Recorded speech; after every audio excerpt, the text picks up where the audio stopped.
Welcome to Calvin Logic, where we take my thoughts and use my crazy logic to talk about anything and everything. And today we are talking about Star Wars, The Clone Wars, final season. Now, just a heads up, there will be spoilers, even if they're just minor. The way I think I'm going to do my reviews is very similar to the last one I did on the Mortal Kombat movie, and the way I think I'm going to do them from now on, and it might be tweaked a little bit, but is watch them just after they come out and everybody's allowed to put things on and stuff like that, and just give my honest thoughts, things I liked, things I didn't like, everything like that. Not really grade it or anything, just talk about it, talk about my thoughts, my opinions, different things like that, any theories I have. But also, I kind of like to get in the roll of things, in the flow, and just talk about anything and everything.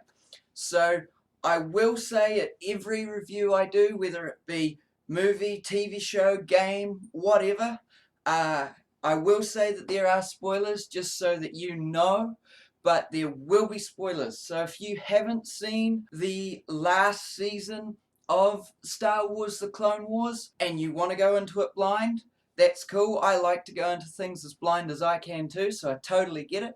Just remember to come back here afterwards.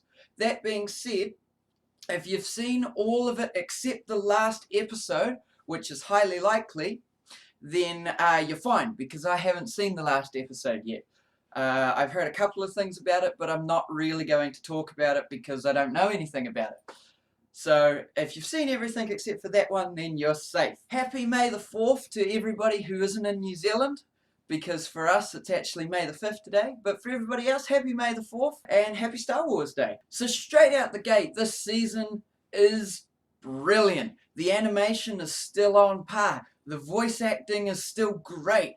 The wide array of Star Wars lore is kept and expanded on. They use things from the past and even things from the future to kind of tie in together and just connect the Star Wars universe even more so and even deeper, and you really understand it. And even though they don't use a heck of a lot from the future, whether it be from Rebels, the original trilogy, the sequel trilogy, or The Mandalorian, you still get snippets and definitely Easter eggs and stuff like that in there, which is amazing to see. And it's just so, they weave it together so well. And I think that Dave Filoni is definitely one of, if not the best Star Wars content creator,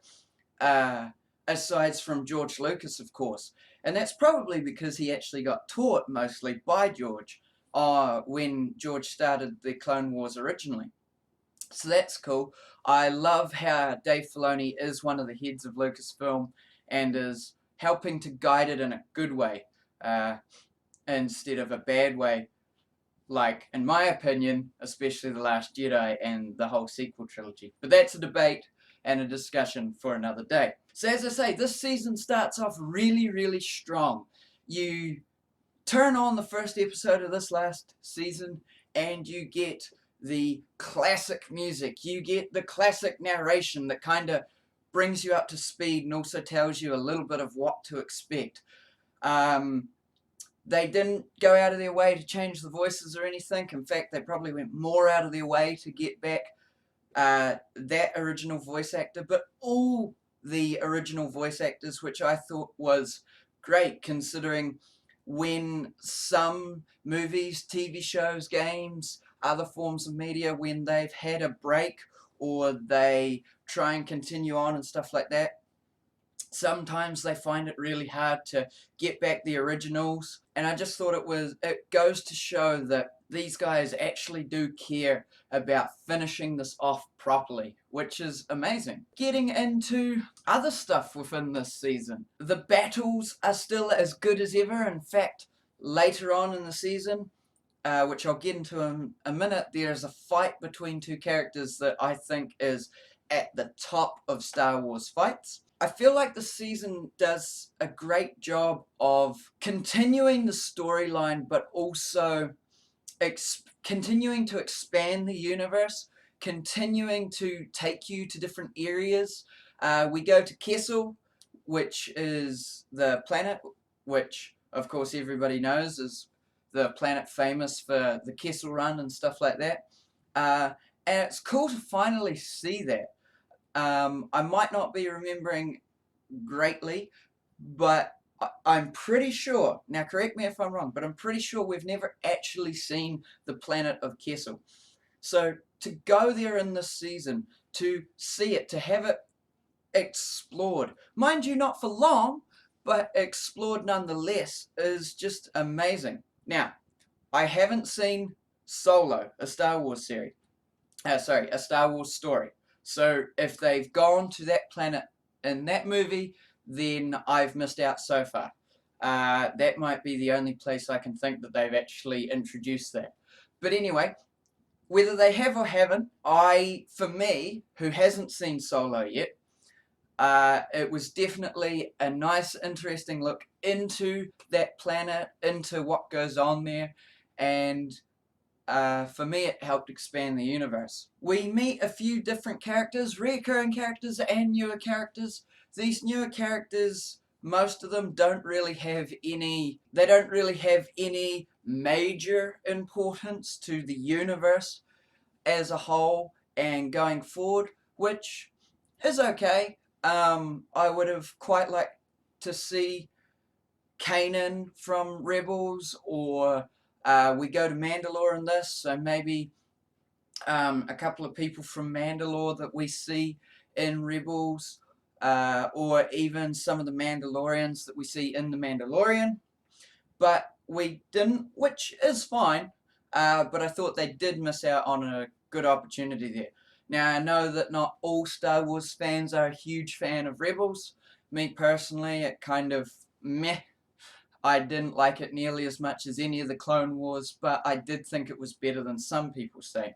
So I would have quite liked at least for something from that to be in there. That said, it doesn't take anything away from the season, and depending on how they would have done it, it might have even saved the season a little bit. In the first 3 to 4, I think it might be, no, it's definitely 4. In the first 4 episodes, we get to meet a squad of 4 clones called the Bad Batch. Now, quite a lot of people who were in love with the Clone Wars TV series actually know who they are, because of unfinished episodes from when the Clone Wars was originally finished. But it was amazing to see these guys on screen. I thought they had great chemistry and worked in seamlessly with Captain Rex, Commander Cody, Anakin, and they do enhance the team. They do bring something new to the dynamic, and we knew going in that they would probably do these guys because they said that they were going to bring back elements of the unfinished episodes. But we didn't know where in the season they were going to be, how long they were going to be there for, and what their purpose was. So I thought it was really awesome and just a breath of fresh air to see these guys pretty much straight at the start, to kind of mix it up a bit. You know, we've all seen the clones, we've all seen big space battles, we've all seen the Jedi fighting Sith or going on these missions and stuff like that against Maul or Dooku and stuff like that. So to bring these new guys in that we haven't seen before, and in the universe we haven't heard before, and explore what makes them so unique, explores how they affect the universe, is a great way to start this season and to get old fans reinvigorated and keep that hype for the season, while new fans coming into Star Wars, again, something new, something cool, something to go, I like them, you know. Even newer Star Wars fans know about Captain Rex and clone troopers and stormtroopers and stuff like that. So having these unique stormtroopers, these unique clone troopers, in my opinion, was a great way to do it. I like how they explore that these guys are kind of mutated, and they think that what they call the regular clones, they think they're kind of, there's this constant banter between those four and Captain Rex and stuff like that, that's like, oh, you silly regulars, you don't do this and you can't do that and stuff like that, because each of these four has, because of their mutations, which you could see as good or bad, I choose to see as advantages. They each have these different unique things that can help them. But of course it would be a bit weird to put these guys into something like the 501st, even though they are brilliant assets, because they would just kind of stand out amongst those squads or battalions and might not fit in there as seamlessly as they do as their own elite kind of stealth and whatever other things that they're needed for group. And they remind me a little bit of the Suicide Squad in the fact that these guys are mutated in a way. They don't look much different, but they just have these different abilities. They have these different abilities that help them out, and they're sent on missions that either need small amounts of people, or more stealthy, or just off the books and stuff like that. And they're asked by Rex, who do you guys report to? And they go, oh, we don't even know that. So it's kind of funny how these guys are similar to the Suicide Squad in the sense that they will do any and every mission. They will complete the mission to this high standard using these irregular assets that they have to them. Speaking of the Bad Batch, they have their own ship. Now this ship is very similar to an aesthetic look to Darth Vader's shuttle, and those top official Empire shuttles and stuff. And we all know that through the Clone Wars and stuff like that, as they militarized, Palpatine brought in Sith-like looking ships and armor and stuff like this to kind of get the universe kind of accustomed to this kind of stuff before he launched the Empire. So it was quite cool to see that again. Here you've got another new thing, but you've got this ship that's a bit different but very, very similar, and I guess you could say a prototype or a predecessor, whichever way you want to look at it, to what the Empire would adopt later on. So I quickly want to touch on droids. There are all the old droids that we love to hate in this series. They're as stupid as ever, which is great. This season doesn't feel like it's had a gap in production. These guys making it actually kept the same level of comedy, kept it hitting every time, kept all the characters in the way they should be, and there wasn't really any drastic change, which really helps older fans and even people who go back and watch all of it. It just works with the rest of the TV show and the other seasons, which I think is a good plus to them. And it's nice to see these droids or clankers getting destroyed, being as stupid as ever, saying Roger, Roger. But they added in some new droids in a couple of the episodes. Now these ones were interesting because they're kind of a mix between your regular droids, but they also have some advantages like some of the other models. And again, just another breath of fresh air. These ones were annoying because they could fly, but they're not, specifically fighter droids. So it was really cool to see them in action, even though we don't get to see them for a lot. They remind me a lot of pterodactyls in the way that, they're kind of thin metalled or thin-skinned, however you want to look at it, with blasters and stuff, but then their wings come out from the back and they just kind of have this pterodactyl-like shape, which is quite cool. So awesome new design. They're a little bit smarter than your common droids, but they're a little bit dumber than ones like your tactical droids. But nice addition. Now going to a fan favourite, when we first get reunited with Ahsoka, it's very cool. That episode is episode 5, I believe. And the narration starts off with pretty much a recap of the episode where she leaves the Jedi Order. you're told, you know, this, and this happened, and she left the Jedi Order. Now she's out on her own. So it was a nice recap because that episode was quite a while ago and isn't the dead last one.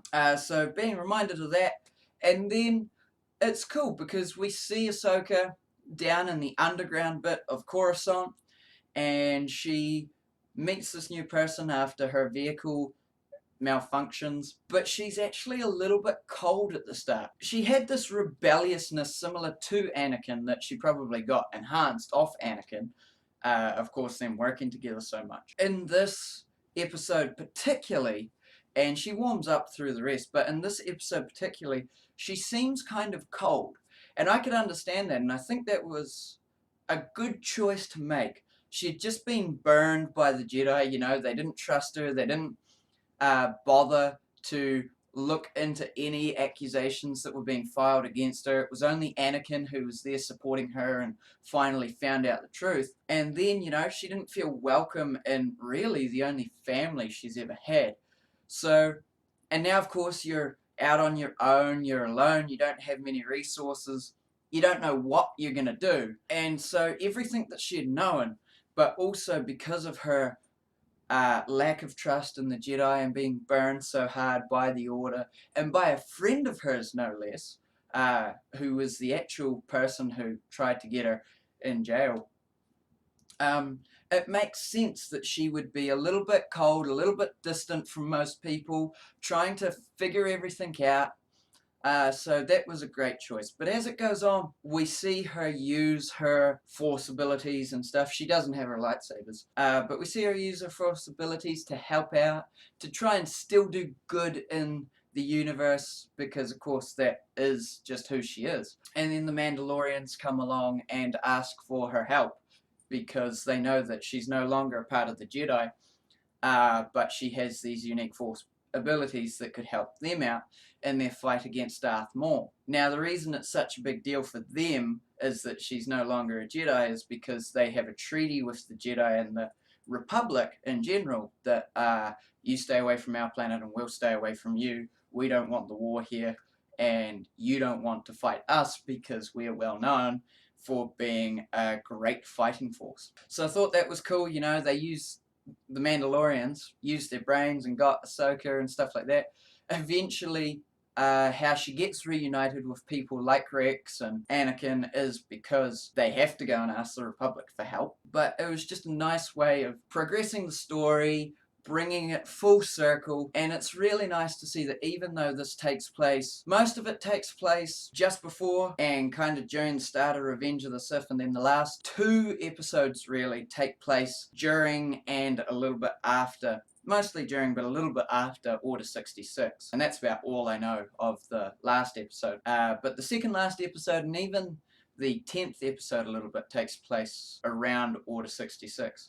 So it's a nice timeline. It brings us in on details, and you know, not everybody's a fan of Revenge of the Sith, but I feel like it adds to Revenge of the Sith. But it's nice to see Ahsoka help Rex fight off the Order of Order 66, because before this we didn't know how Rex actually became independent from all the other clones. And in the second last episode, episode 11, we actually find out that he didn't remove his inhibitor chip or anything, and so he struggles with getting that order and having Ahsoka on the ship with him.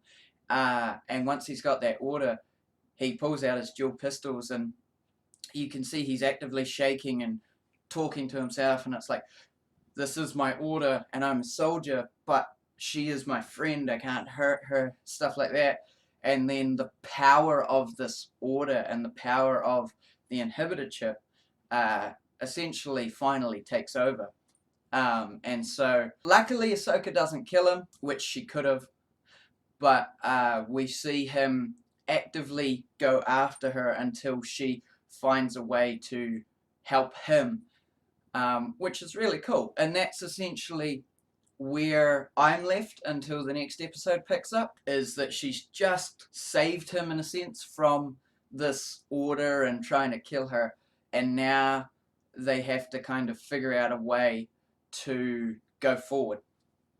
So it's a really great place to end off the second last episode, and I think that it leaves you in a place wanting that last episode. So if the last episode is as good as the rest of the season has been, I'll be super happy. So all the soldiers in this show are always great. I like that when Ahsoka gets reunited with the Republic, that Anakin takes her to the 501st, and what they've done is they've actually painted their helmet with Ahsoka's like tattoo-esque markings on her face.